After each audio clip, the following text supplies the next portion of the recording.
नमस्कार मंडळी. आज ना सुट्टीचा दिवस आहे आणि घरात थोडा रिलॅक्स मूड होता.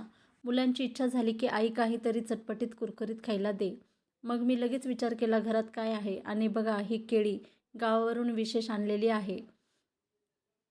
एकदम नैसर्गिक बिना केमिकल शुद्ध अशी केळी म्हणून आज आपण करणार आहोत स्वादिष्ट केळीचे वेफर्स. सर्वात आधी मी केळी व्यवस्थित सोलून घेतली. गावची केळी असतात ना, त्याचा टेक्स्चरही मऊ आणि गोडसर असतो, त्यामुळे वेफर्स एकदम क्रिस्पी होतात. वेफर्सला एकदम पातळ पातळ कापणं खूप महत्त्वाचं असतं. मी इथे शक्य तितके समान आणि पातळ कापले आहेत आणि खिसणीच्या साहाय्याने हे स्लाईस केलेले आहेत. वेफर्सची खिसणी असते त्या खिसणीच्या साहाय्याने वेफर्स बनवले आहेत. आता एका कढईत तेल चांगलं गरम करून घेतलं. तेल योग्य तापमानाला आलं की वेफर्स जास्त तेल शोषत नाही आणि सुंदर कुरकुरीत होतात.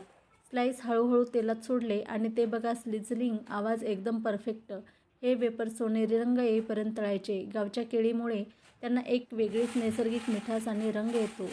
वेफर्स काढल्यावर मी फक्त थोडंसं मीठ टाकलं आणि चाट मसाला टाकला आणि तुम्ही काळं मीठ किंवा मिरची पावडरही टाकू शकता. आणि बघा एकदम कुरकुरीत खमंग आणि प्युअर केळीचे वेफर्स तयार. मुलांनी तर पहिल्याच मिनिटाला खायला घेतले. घरात बनवलेले वेफर्स म्हणजे एकदम फ्रेश, सुरक्षित आणि खास करून केमिकल फ्री असल्यामुळे मुलांसाठी उत्तम. हे केळीचे वेफर्स बनवण्यासाठी मला 1 ते 1.5 तास लागलेला आहे आणि पूर्ण एक फणी होती, त्यामुळे बराच वेळ लागला आणि कडक व्यवस्थित तळावं लागतात, त्यामुळे वेळ लागतो. आणि या अशा एअरटाईट कंटेनरमध्ये वेफर्स भरून ठेवायचे, जेणेकरून हे वेफर्स कुरकुरीत राहतात.